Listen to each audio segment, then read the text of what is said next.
Oh Padre, en este momento, háblanos, Señor. Hemos venido con grandes necesidades espirituales en nuestro ser. Necesidades que solamente tú puedes satisfacer. Señor, que tu palabra haga en cada uno de nuestros corazones lo que tú quieras hacer. Muévete entre nosotros, Espíritu Santo, convenciendo, transformando, obrando en la vida de cada uno de nosotros, dándonos precisamente la fortaleza que hemos venido a buscar a través de tu palabra. Háblanos, Señor, en Jesucristo. Amén. Permíteme de manera de introducción hacer un breve recuento de lo que sucedió el día sábado, o sea, y el día domingo, ese día domingo donde Él entró triunfalmente a Jerusalén, lo que fue aconteciendo en la vida de Jesucristo. Primeramente ya leímos en Juan cómo el día sábado Jesús fue invitado a cenar en casa de Simón el leproso, en Betania. Eso es lo interesante de estudiar la Biblia, que cada uno de los evangelios nos va dando un detalle y completando la historia. Porque en Juan parecía que el convite era en casa de Lázaro, pero vemos, según Mateo 26, del 6 al 13, que era en casa de Simón el leproso, eso sí, en Betania, donde vivían Lázaro, Marta y María, y ellos fueron invitados también a participar de la cena. Así que a esta cena también participa Lázaro y sus dos hermanas. Estando allí presentes, María, la hermana de Lázaro, ese es otro detalle interesante porque se tiende a confundir con María Magdalena, y no fue María Magdalena la que derramó este perfume, fue María, la hermana de Lázaro. Se acerca con un frasco de perfume, dice, de nardo puro, de mucho, mucho valor. Es más, se creía que estaba considerado al equivalente del sueldo de un año. Así que poniéndolo por promedio, más o menos, tendría un costo de $20,000 este perfume. Les dice que era un extracto de nardo. Cuando ella lo derramó sobre sus pies, todo aquel lugar, el olor se apoderó completamente de aquel lugar. Y no solamente unge los pies de Jesús, sino los enjuga con sus cabellos. Ahora, todos los discípulos critican a María de Betania, pero particularmente Judas. Si ese es otro detalle interesante. Casi todo el mundo piensa que fue Judas quien protestó contra este acto, pero según Mateo 26, 8 al 9, fueron todos los discípulos los que protestaron, pero particularmente Judas protestó contra esta acción. Jesús los reprende, porque decía que con este gesto servía de una señal profética de su sepultura. Dice también las Escrituras que durante ese sábado los principales sacerdotes tramaban no solamente ver cómo mataban a Jesús, sino también a Lázaro, porque la resurrección de Lázaro había hecho que muchos creyeran, y eso a ellos no les gustaba. Ahora, ya el día domingo de Betsaida, que era donde él estaba celebrando la cena, pasó a Betfagé. Era una aldea vecina en Jerusalén, que estaba en las faldas del Monte de los Olivos. Muchos de ustedes conocen la historia, cómo Jesús envía a dos de sus discípulos por un asno. Se le llama asnillo o un pollino, porque era prácticamente joven. Nunca nadie lo había montado. Entonces, para que usted vea lo precioso que hay de todo esto, que lo de Dios es exclusivo. Nadie había podido haberlo usado antes que Él. Tenía que haber sido un asno que nadie había montado. El dueño del animal, obviamente, pregunta por qué desataje el pollino. Usted se imagina que usted vaya en bicicleta y la ponga con una cadena en un poste y de buena primera alguien venga y comience a romper la cadena para llevarse la bicicleta. Usted va a protestar. Usted va a decir, pero ¿qué está pasando con mi bicicleta? Bueno, allí como no habían bicicleta, lo que habían era burro. Entonces el hombre dueño enseguida dice, pero ¿qué está pasando con mi burro? ¿Por qué se lo llevan? La respuesta de los discípulos fue porque el Señor lo necesita. Y fue suficiente para que el dueño dejara que él llevara el asno. Jesús se monta sobre este pollino, dando expresión del carácter pacífico de su reino, y entra a Jerusalén. Y al entrar recibe una calurosa bienvenida de la multitud. Este episodio lo narran todos los evangelios. Hoy tuvimos la oportunidad de leerlo directamente del Evangelio de Juan, pero lo narran todos. Hay que tener en cuenta cómo la ciudad estaba llena de toda la gente que había venido a celebrar la fiesta de la Pascua. Así que tuvo que haber sido grande la algarabía. Vimos como en Juan también la gente seguía a Jesús por haber escuchado de que él había resucitado a Lázaro de los muertos. Y dos cosas aclamaban particularmente. Le decían, bendito el Rey que viene en el nombre del Señor. Y decían también, hosana al Hijo de David. Hosana al Hijo de David era un reconocimiento que él era el Mesías. Y por eso esto causó que los fariseos criticaran tanto lo que estaba sucediendo. No estaban nada contentos. Jesús, o sea que los fariseos le dicen a Jesús, calla a tus discípulos. Y Jesús les dice, si estos callaran, las piedras hablarían. Vemos en la historia cómo la gente usó hojas de palmera como manifestación de su regocijo. Y quiero llevarlos, hermanos, a meditar, después de tener ya estos acontecimientos históricos en nuestra mente, llevarles a meditar en Lucas, capítulo 19, versículo 41 al 44. Lucas 19, del 41 al 44.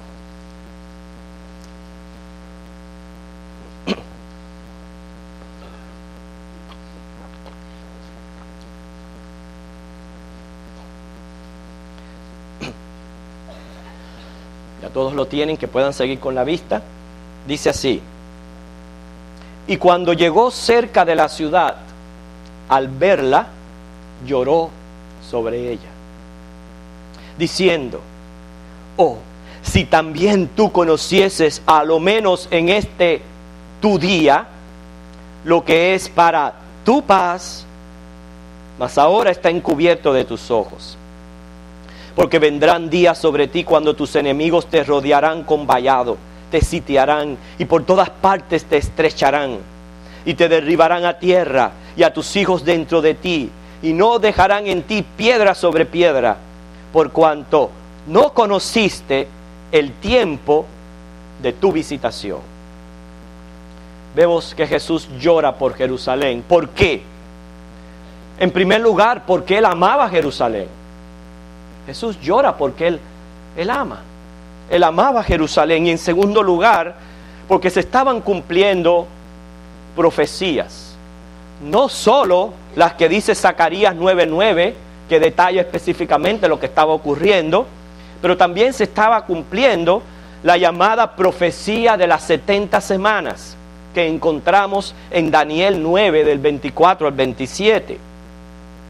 Dios dijo a Daniel, y de eso se trata esta profecía de las 70 semanas, que iba a tratar con Israel por 70 semanas. Si usted multiplica 70 por 7, equivale a 490 años. La profecía dice que después de 69 semanas, lo que equivale a 483 años, el Mesías iba a ser rechazado y crucificado. Según Robert Anderson, un estudioso de la Biblia, para él eso es lo que significa en este tu día. Eso es lo que está significando el cumplimiento de las profecías de Daniel. Quiere decir que las profecías iban a comenzar el 14 de marzo del 445 antes de Cristo, y si empezamos a contar a partir de esa fecha 483 años, lo que equivale a 173.880 días, termina exactamente el 6 de abril del año 32 después de Cristo. O sea, el día exacto que Jesús entró en Jerusalén. Pero aunque fue recibido por la multitud de las personas allí, fue rechazado por los líderes de Israel. Y por eso es que Jesús llora. Quiere decir que cuando dice en este tu día, quiere decir marcando el 6 de abril del 32 antes de Cristo. Ese era el día designado por Dios para Jerusalén.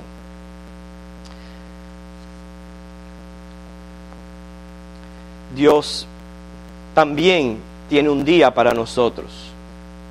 Dios lloró por Jerusalén porque ellos no conocieron el tiempo de su visitación. Pero Dios llora también por nosotros. Y nosotros tenemos un día. Para todo escogido de Dios, Él tiene un día específico, un día ya señalado, un día ya predestinado. Ese fue el día que recibimos la visita de nuestro Señor. En diferentes tiempos, diferentes circunstancias. Pero hay un momento personal y glorioso de un encuentro con Cristo. ¿Qué ocurre ese día? ¿Qué ocurre ese día glorioso del encuentro con Cristo? Primeramente, Jesucristo es revelado al corazón del hombre como lo que Él es. Jesucristo es revelado como Dios, Señor, Rey, el Salvador del mundo. Y ante tal gloriosa revelación, el hombre cae de rodillas, cae convencido de su pecado, cae reconociendo su indignidad, sintiendo el peso de su pecado, al tanto que su pecado merece un castigo y por tanto se arrepiente de haber vivido lejos de Dios en incredulidad y rebeldía. Todo este convencimiento ante la revelación gloriosa de lo que es Jesucristo le conduce a convertirse. Es cuando Dios revela su gracia, el convicto puede encontrar entonces en el sacrificio de Cristo perdón de pecados, justificación ante el Padre, la vida eterna de su alma. En ese día que lo tenemos todos, en ese momento se manifiesta fe. El hombre es tocado por el poder del Espíritu Santo, es regenerado, recibe una nueva naturaleza, es santificado y puesto aparte para Dios.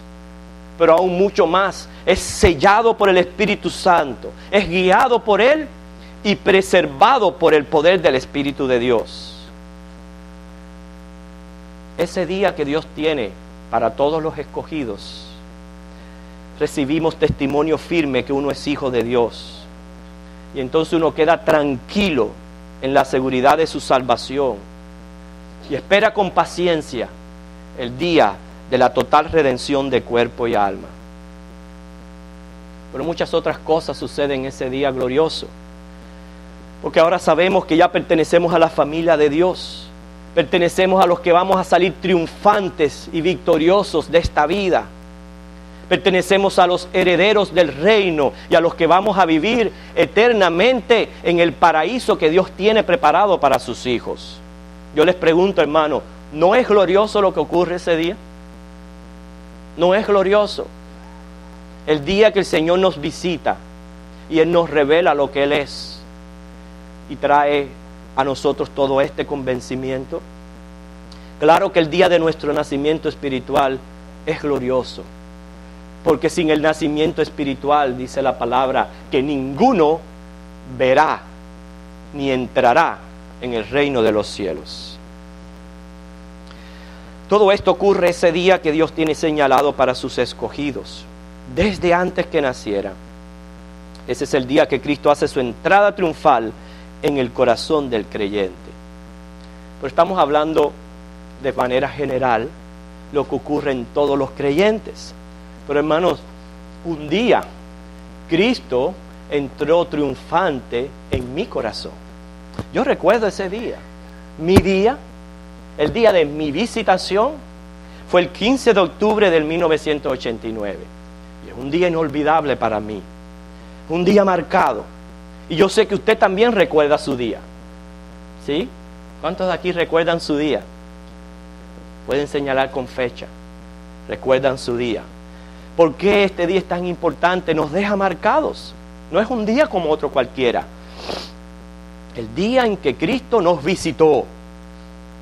Así como se reconoce como Cristo dividió las eras, ¿verdad?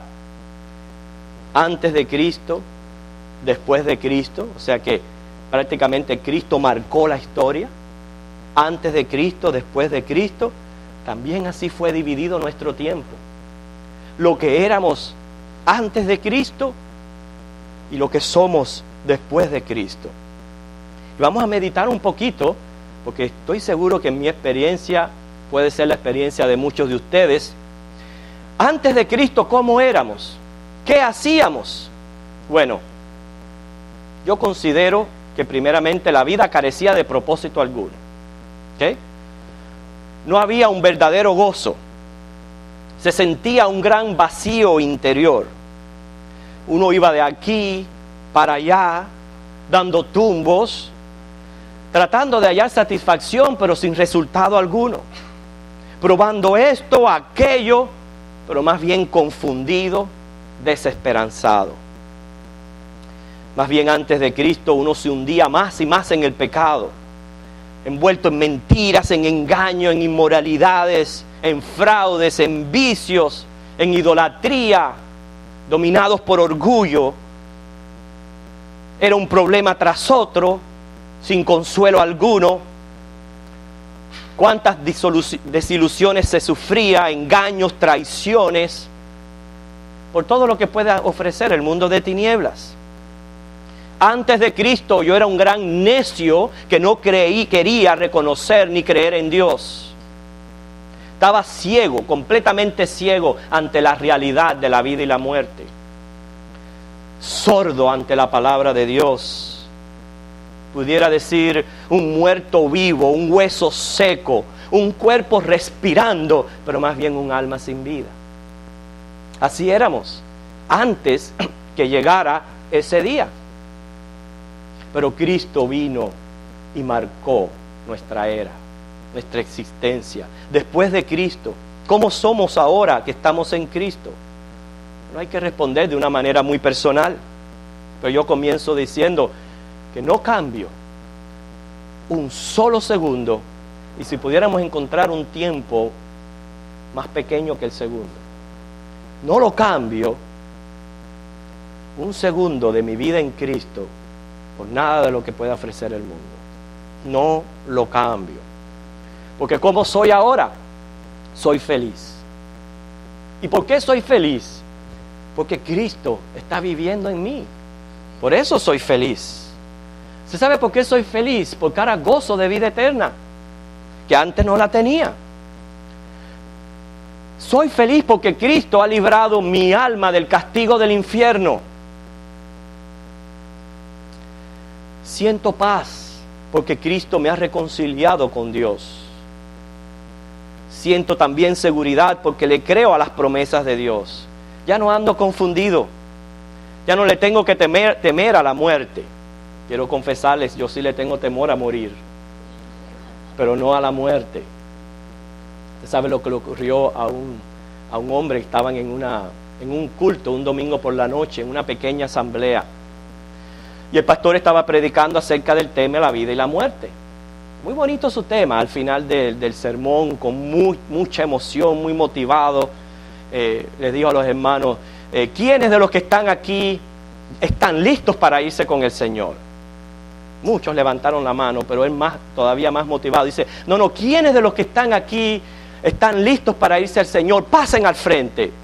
Entonces un grupo pasó al frente, pero se quedó uno. Y el pastor inmediatamente captó la atención del pastor y el pastor lo llamó y le dijo, Diosdado, pero tú no estás listo para irte con el Señor. Dice, sí, pastor, yo estoy listo. Dice, pero ¿y qué pasa? ¿Por qué no pasas al frente? Dice, pero es que yo pensaba que estaban preparando un grupo para mandarlos esta noche.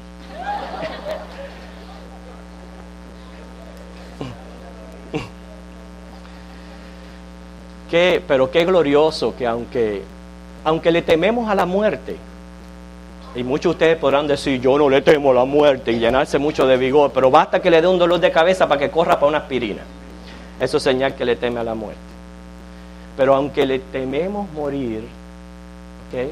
No estamos cautivos por la muerte, que eso fue lo que Cristo conquistó por nosotros. Porque sin Cristo, la muerte representa tinieblas, confusión, desesperación. Uno no sabe lo que le va a pasar a uno después de esta vida.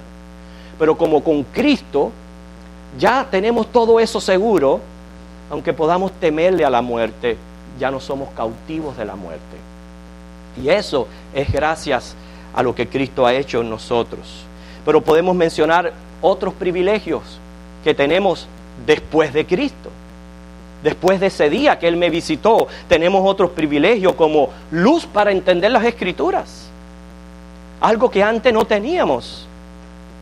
Tenemos una invitación de acercarnos con confianza al trono de gracia y poner mis peticiones. Y entonces hallar oportuno socorro y si es necesario el consuelo que se necesita. Después de Cristo, yo sé que tengo el amor de Dios que llena todo mi ser. Aunque la vida se pueda presentar como quiera y quizás sufra algún desengaño, alguna traición, siempre puedo llenar mi ser del amor de Dios. Porque Dios me ama como si yo fuera el único que estuviera en la tierra. Así Dios me ama. Y todo eso lo tengo después de Cristo. Tengo aceptación en Dios a pesar de ser como soy. Si me preguntan, ¿cómo es tu vida después de Cristo? Ahora ya yo deseo cosas diferentes, lugares diferentes. Ahora yo amo la congregación del pueblo de Dios. Ahora yo amo alabar a Dios, servir a Dios, ofrendarle a Dios. Amo la iglesia de Dios porque es algo que Él ama. Y no solamente amo estas cosas, ahora las necesito grandemente en mi vida. En fin, después de Cristo mi vida ha hallado propósito eterno, total, completo en Cristo. Cristo me ha dejado satisfecho. Ya no necesito más nada que Cristo. La gente no podrá nunca entender la revolución que ocurrió desde ese mi día. Desde ese mi día. Pero la realidad es que desde ese mi día ya yo no soy igual. Cristo en mí y yo en Él. Es más, si me hubiera tocado vivir en aquellos gloriosos días que Cristo caminó por las calles de Jerusalén, si me hubiera tocado vivir en aquel entonces, quizás le hubiera cogido el pomo de perfume a María para yo derramárselo sobre los pies de Jesús. Yo hubiera gritado, pero a todo pecho, a todo pulmón, hasta quedar ronco. Me hubiera unido a ese grupo de discípulos diciendo, bendito el Rey que viene en el nombre del Señor. Y le hubiera dicho, Él es el Rey de Reyes, Él es Señor de señores, Él es Dios. Por Él y para Él fueron creadas todas las cosas. Él es el Mesías, el Hijo de David, el esperado, el ungido del Padre, la imagen misma de su sustancia. Él es mi Rey, mi Salvador. Él no me rechazó, sino tuvo compasión de mí. Él no me condenó, sino me justificó. Él es mi vida, mi paz, mi bien. Él lo es todo para mí. Hubiera dicho, Él ha entrado triunfante en mi corazón. Es más que cuando yo hubiera visto a estos fariseos protestando, yo no sé, hubiera cogido una pelota de fango y se la hubiera tirado para mancharles la túnica. Yo de estar ahí hubiera gritado también, hosana en las alturas, bendito el que viene en el nombre del Señor. Por último, Dios también tiene un día para ti. Dijimos primeramente que Dios tiene un día para todos sus hijos, para todos sus escogidos. Tiempos diferentes, circunstancias diferentes, pero Él tiene un día señalado. Y cuando ese día viene, es glorioso. Porque primeramente viene por iniciativa de Dios. No viene por lo espiritual que yo soy, sino viene por iniciativa de Dios. Y como viene por iniciativa de Dios, ahí me encuentra, me visita, se revela mi vida y entonces yo me entrego. Y lo tuvo para mí un día. Yo estoy seguro que usted recuerda el día, su día, pero también hay un día para ti. el día de la entrega total a tu Creador. Quiero decirte algo. Yo no sé si a usted Dios le visitó. Yo no lo sé. Yo sé cuando Dios me visitó a mí. Yo no sé cuándo Dios le visitó a usted. Pero mientras que ese día no llegue, quiero decirle algo. Vas a seguir de aquí para allá. Vas a estar como un barco sin brújula perdido en alta mar. Vas a estar como perdido en la selva más densa de este mundo. Vas a estar como en medio de un pantano que amenaza hundirte cada vez más y más. Vas a estar en total desesperación. ¿Por qué? Porque simplemente así vive todo el que está lejos de Dios. Dice Isaías claramente en un pequeño versículo: no hay paz para los malos. No la hay. No la busque, que no la hay. No hay paz para los malos. Por eso, ojalá que este sea tu día. Ojalá que este sea el día que entregues tu corazón a Cristo, que ya dejes de luchar contra Él, que ya dejes de huir. Ojalá que este 1 de abril del 2007 marque tu vida y divida tu era. Que tú puedas decir, como muchos de nosotros, antes de Cristo, esto era lo que sucedía en mi vida, así yo era. Después de Cristo, esto es lo que yo soy, esto es lo que está sucediendo en mi vida. O sea, que Cristo haga una marcada diferencia en tu vida, que tú puedas reconocerlo. Que desde hoy comiences a contar esta diferencia. Que hoy tu nombre sea escrito en el libro de la vida. Que hoy sea el día que aceptes a Cristo como Salvador y Señor de tu vida. Escucha bien, ojalá que este sea el día que tú te entregues a Cristo, que Él pague por tus pecados y te justifique ante Dios. Acepta que la sangre de Cristo nos limpia de todo pecado. Recibe el perdón gratuito que nos da Dios por gracia. Recibe de Él la vida eterna. Escucha, escapa de la condenación del infierno. Y más que todo, recibe ese poder prometido que nos va a ayudar a perseverar precisamente en Él. No seas como Jerusalén, que no reconoció que el 6 de abril del 32 era su día. No reconoció su visitación. Dice la palabra: si oyeres hoy su voz, no endurezcáis vuestros corazones. No lo endurezcáis. Yo digo, qué desagradable una de estas palmitas, de aquí para allá, de aquí para allá, una de estas palmitas, o quizás puesta en una puerta de amuleto. Qué desagradable una cosa así cuando no se tiene a Cristo como Rey y Señor en el corazón. Qué desagradable. Pero ojalá que tú dejes entrar a Cristo a tu corazón, te unas al grupo de la multitud de los discípulos, aquellos que claman: bendito el Rey que viene en el nombre del Señor, hosana en las alturas al Hijo de David, porque Él entró triunfantemente en mi corazón. Si no es un lugar a lo que se está refiriendo, es al corazón del creyente donde Cristo tiene que entrar. Yo te pregunto, ¿has escuchado hablar de Cristo? ¿Has escuchado muchas veces del Evangelio? ¿Sabes que Cristo entró a esta ciudad de Jerusalén, pero su propósito era entrar, pero para ser crucificado? Y que Él se crucificó precisamente para pagar por tus pecados, para que tú no tengas que pagar por estos pecados y librarte del infierno. Que para eso fue que Cristo entró en Jerusalén. ¿Tú entiendes esto? ¿Entiendes que eres un pecador, que estás lejos de Dios? ¿Quieres entonces aceptar a Cristo como Señor y Salvador de tu vida? Ojalá este sea el día de tu visitación y que el Señor haya tocado tu corazón. ¿Hay alguien aquí que lo quiere manifestar públicamente? ¿Hay alguien aquí que quiere aceptar a Cristo como el Señor y Salvador de su vida?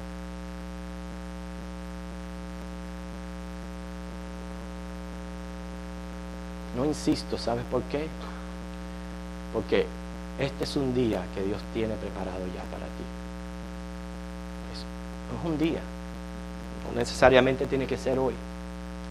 Un día el Señor tiene preparado para ti. Y ese día va a ser el día de tu entrega. El Señor te espera con paciencia, dice la Biblia. Te espera con paciencia porque Él no quiere que ninguno perezca. Él quiere que todos procedamos al arrepentimiento.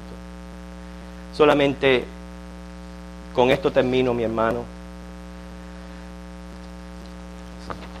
Si ya hemos tenido esta visita de parte del Señor, y estamos conscientes de su visita, y estamos conscientes que ese día recibimos una revelación de Cristo y respondimos apropiadamente, que ese día sea un día glorioso, marcado en su vida, que lo reconozca siempre como un gran privilegio que tuvo, que Dios le visitara.